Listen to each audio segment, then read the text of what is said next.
सनातन धर्म में बंदर को भगवान हनुमान का रूप माना जाता है और यही कारण है कि समाज सेवी मनु सिंह अपनी श्रद्धा और आस्था के साथ विधिपूर्वक बंदरों का अंतिम संस्कार करते हैं, जिसमें 13वीं और अन्य धार्मिक कार्यक्रम शामिल होते हैं। इसके अलावा वे वृद्ध आश्रम में रह रहे सैकड़ों बुजुर्गों के साथ परिवार का हिस्सा बनकर उनका सहारा बनते हैं और उनकी जिम्मेदारियां निभाते हैं। जहां एक और समाज में कई लोग लावारिस शवों को छूने से भी कतराते हैं, वहीं मनु सिंह ने बंदरों के लिए न केवल उनका अंतिम संस्कार किया बल्कि इसे श्रद्धा और सम्मान के साथ पूरी श्रद्धा से अंजाम दिया है। यह कार्य सच में एक अनूठी मिसाल पेश करता है। मनु सिंह का कहना है कि जब वह वृद्धाश्रम में बुजुर्गों से मिलते हैं तो उनकी आंखों में एक अजीब सी नमी होती है। यह नमी उनके वर्षों के दर्द और अकेलेपन को दर्शाती है। उन्होंने बताया कि इन बुजुर्गों के जीवन में कभी वह समय था जब उनके पास घर था, प्यार था और रिश्ते थे, लेकिन अब वही घर, वही सपने उनके लिए कड़वी हकीकत बन चुके हैं और वृद्धाश्रम ही उनकी अंतिम ठिकाना बन गई है। सुनिए और क्या कह रहे हैं ये समाज सेवी मनु सिंह। यूँ तो आपने बजरंग बली के कई भक्त देखे होंगे, लेकिन एक भक्त ऐसा भी है जिन्होंने बजरंग बली की कमान इस धरती पे संभाल के रखी हुई है और उन बंदरों को, उन वानरों को जिनका कोई नहीं है और जो सड़क पे रहते हैं, उन लोगों को भी पूछते हैं और अपने साथ में रख करके उनका बाकायदा अगर उनके साथ कुछ तकलीफ़ होती है तो उसको दूर करते हैं, इलाज करवाते हैं, क्रियाक्रम करते हैं और जिस प्रकार की भी सेवा उनकी तरफ से संभव है वो हर तरीके की सेवा उनके लिए करते हैं। तो ये कहा जा सकता है कि बजरंग बली का जीता जाता उदाहरण एक तौर से आपके रूप में देखा जा रहा है। तो मन्नू जी, ये बताइए कि कैसे आप ये समाज सेवा करते हैं और कहाँ से आपके दिमाग में आया, क्योंकि मैंने कई वीडियोस देखे जिनमें आप उन वानरों की सेवा कर रहे थे, मदद कर रहे थे जिनका कोई नहीं रहता है। कैसे ये विचार आया, क्या करते हैं? सबसे पहले मैं आपको बहुत बहुत धन्यवाद देता हूँ। बहुत आपने आज अच्छा प्रश्न हमसे पूछा है।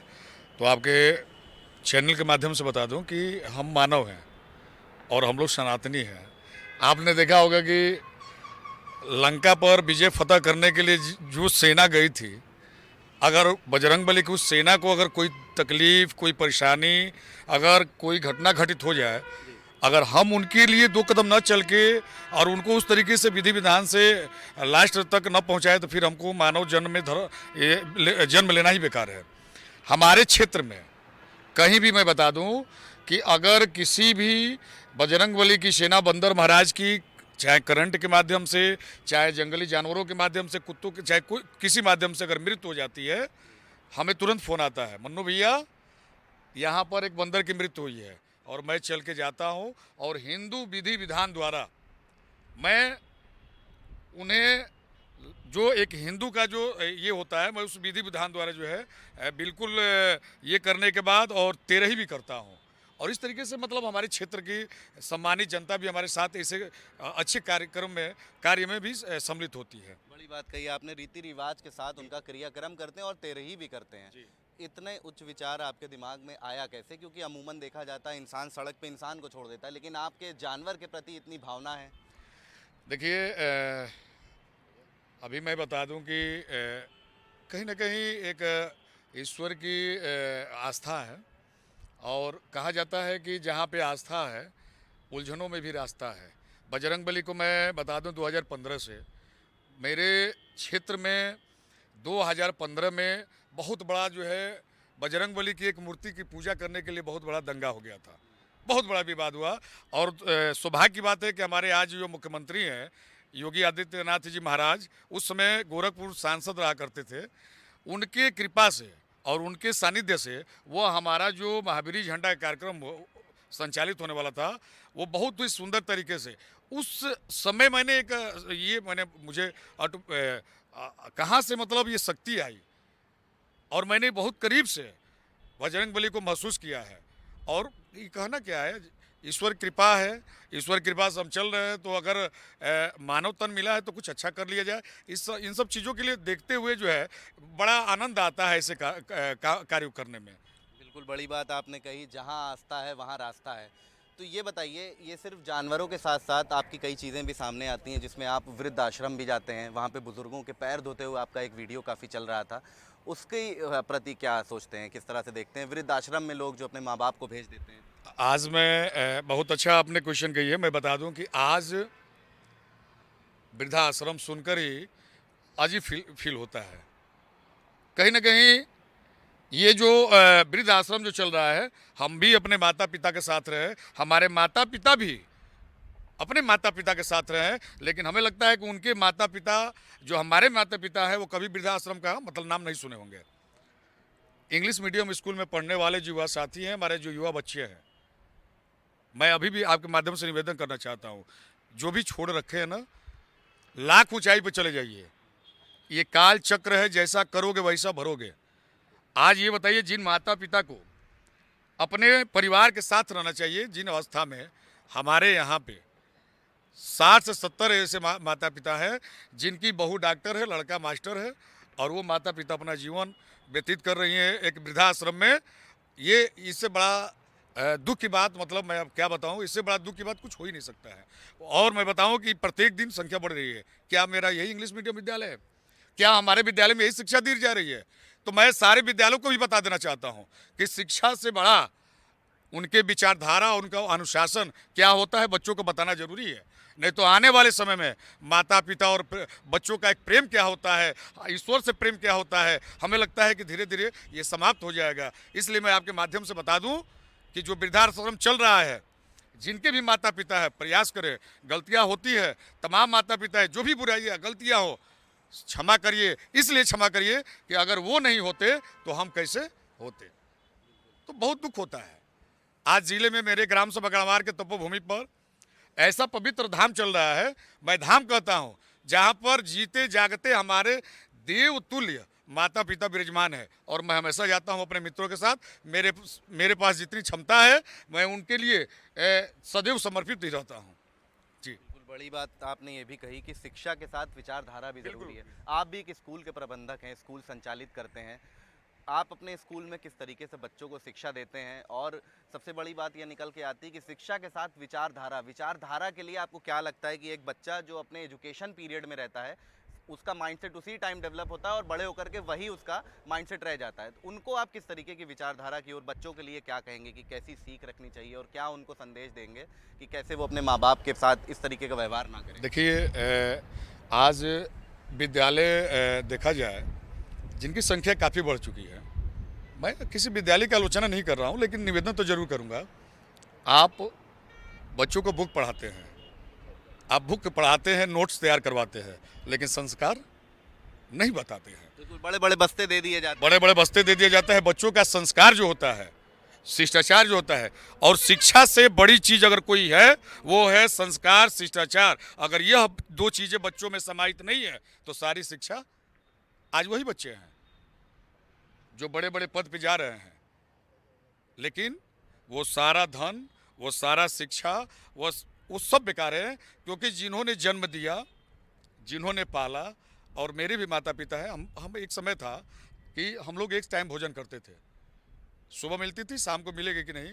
आज मेरी माँ नहीं है और पिताजी हैं। मैं बहुत भाग्यशाली हूँ कि मतलब उस तरीके से पिताजी हमें मिले। और आज मैं उन सभी बच्चों से कहना चाहता हूँ आपके मीडिया के माध्यम से कि सारी शिक्षा, सारी दीक्षा, सारा आपकी पढ़ाई बेकार है अगर आपको अपने माता पिता को वृद्धाश्रम में रखना पड़े। मैं बता दूं कि वैसे माता पिता जिन्होंने आपको जन्म दिया, जिन्होंने आपको पाला, आधा पेट माता पिता भोजन करते नहीं थे, लेकिन अपने बच्चे के लिए सदैव समर्पित रहकर और आपको सदैव आपकी ऊंचाई के लिए वह माता पिता दिन रात मेहनत करके आपको भेजने का काम किए। अगर ऐसे माता पिता को अगर वृद्धाश्रम में जीवन यापन करना पड़े तो ऐसे बच्चों को इस धरती पर, इस पृथ्वी पर जन्म लेना ही बेकार है, चाहे हम हैं चाहे कोई भी हो। हम हमेशा बताते हैं। इसलिए जो भी इंग्लिश मीडियम, हिंदी मीडियम के जो बच्चे हैं, मैं निवेदन करना चाहता हूँ आपके माध्यम से, शिक्षा प्राप्त करें, बधाई के पात्र आप अपने विकास की तरफ प्रोग्रेस करें, लेकिन अपने माता पिता का कभी साथ न छोड़ें। आप निस्वार्थ भावना से समाज सेवा करते हैं, स्कूल का भी संचालन करते हैं। कई बच्चे आपके स्कूल में फ्री में भी शिक्षा ग्रहण कर रहे हैं जो कैपेबल नहीं है फीस देने के लिए। उसके साथ साथ आप वृद्धा आश्रम भी जा रहे हैं और ये बंदरों के और जानवरों के प्रति भी आपका अलग एक स्नेह है। ये तमाम चीज़ों को देखते हुए आप कभी किसी सरकार के पास या किसी गवर्नमेंट वाली चीज़ से आपने कभी कोई मदद नहीं मांगी? कैसे अपनी ही तरफ से करते हैं, कैसे मैनेज करते हैं, क्योंकि आपका खुद का भी व्यक्तित्व है, अपना भी जीवन यापन करना है, कैसे इन सारी चीज़ों को मैनेज करते हैं? देखिए, बहुत बड़ी बात आपने कही। आज तक चूँकि मैं मैं समाज सेवा में के साथ साथ एक पॉलिटिक्स में भी जुड़ा हूँ। मैं भारतीय जनता पार्टी में आज भी प्रधानमंत्री जल कल्याण योजना सामान्य का जिलाध्यक्ष भी हूँ। आज तक मैं बता दूँ, कोई भी इस तरीके से कार्य करने जाता हूँ, मेरे पास धन कहाँ से आता है, कौन दे जाता है। हमारे जितने विरोधी हैं वो खुद परेशान रहते हैं, लेकिन हमें लगता है कि सारी चीज़ें हमारे हृदय में हैं। जो इस प्रकार की मैं सोच रखता हूँ, कोई कार्य रुकता नहीं है। प्रत्येक वर्ष मैं अपने क्षेत्र में, ऐसे भी माता पिता हैं, ठंड के मौसम में एक गर्म वस्त्र लेने की क्षमता नहीं होती है, वो ठंड में ठिठुर जाते हैं। कोई समाज सेवी जाता नहीं है, वो केवल कब, जब चुनाव आता है तब। लेकिन आपका मैं बता दूं मीडिया का कि यह गरीब घर का एक बेटा जिसने गरीबी देखा है, जो लाचारी देखा है, वैसे माता पिता की सूची बनाकर और अपने तरफ से, अपने सम्मानित मित्रों की तरफ से, वैसे माता पिता को सदैव प्रत्येक वर्ष 501 कंबल में वितरण करता हूं। अभी गर्मी का मौसम आ रहा है, वैसे भी माता पिता हैं जिनके पैर में इतनी तापमान बढ़ेगी, सड़कों पे चलना मुश्किल हो जाएगा, तो पैर में छाले पड़ जाते हैं। ऐसे भी गरीब लोग हैं, माता पिता जिनके चप्पल लेने के पैसा नहीं है, तो हम किसी की मदद नहीं लेते हैं, उनको देते हैं। मैं 100 रुपये कमाता हूँ, 50 रुपये उन माता पिता के लिए, 50 रुपये में अपना काम चल जाता है। उसी में हनुमान जी का हमारा भी सेवा सत्कार है, उसमें भी उनका भी चल जाता है, तो वही सब देते हैं। और किसी भी सरकार से आज तक, चाहे हमारे बड़े बड़े हमारे मंत्री विधायक भी हैं, आज तक मैंने कभी ना कभी कोई हेल्प मैंने खुद नहीं मांगा है। ये हमारी गलती है या हमारे विचारधारा है, ये हमारे पर डिपेंड करता है। हमने कुछ मांगा नहीं है, लेकिन कुछ रुकता भी नहीं है, सब हो जाता है, सब ऊपर वाली कृपा से। स्कूलों के लिए तो तमाम तरीके की योजनाएं चला रही सरकार, क्या स्कूल से भी रिलेटेड संबंधित आपको कोई मदद नहीं मिलती? नहीं, आज तक तो नहीं मिली है, लेकिन मैं निवेदन जरूर करूंगा आपके माध्यम से कि मैं ऐसा विद्यालय चलाता हूं कि जिसमें मिडिल क्लास के बच्चे हैं। आज भी कोरोना काल में मैंने बताया था, इसके पूर्व में जो अति गरीब हैं, मैं एडमिशन लेता ही नहीं, कभी नहीं लेता हूँ। और ये मैंने जब पहली बार ये चीज़ें प्रारंभ किया, एडमिशन फ्री, री-एडमिशन फ्री, तो हमारे देखने के बाद कई विद्यालयों का विचारधारा जो है अब धीरे धीरे बदल रहा है, तो प्रारंभ मैं किया हूँ। और आज भी मैं बता दे रहा हूँ, कैसे माता पिता हैं जिनके बच्चे पढ़ना चाहते हैं इंग्लिश मीडियम स्कूल में, जिनके जो बच्चे पढ़ना चाहते हैं जिनके माता पिता नहीं हैं, तो मैं आज भी फ्री में बुक, शुल्क फ्री, और मैं सदैव उन बच्चों के लिए समर्पित हूँ, क्योंकि हमने सब कुछ इन चीज़ों से गुजरा हूँ, तो मैं जानता हूँ। जी, धन्यवाद बातचीत के लिए। तो मनु सिंह जी थे हमारे साथ में, एक बड़े समाज सेवी के रूप में ये उभर के आ रहे हैं सामने, और बलिया में इनका स्कूल भी संचालित होता है। साथ साथ ये जानवरों के प्रति अलग स्नेह रखते हैं, और इन्होंने जिस तरह से बताया कि जो मृत वानर हैं, चाहे किसी भी कारण से हो, चाहे सड़क पे हो, चाहे कहीं भी इनको मिले, उसकी ये मदद करते हैं। और सबसे बड़ी चीज़ ये समाज को एक गहरा संदेश दे रहे हैं। इनका कहना है कि जहाँ आस्था है वहीं रास्ता है। तो कुछ इस कथन के साथ मनु जी ने हमसे बातचीत करी है। वीडियो जर्नलिस्ट अनिल सैनी के साथ अशरफ सार, हॉर्नबिल टीवी, बलिया।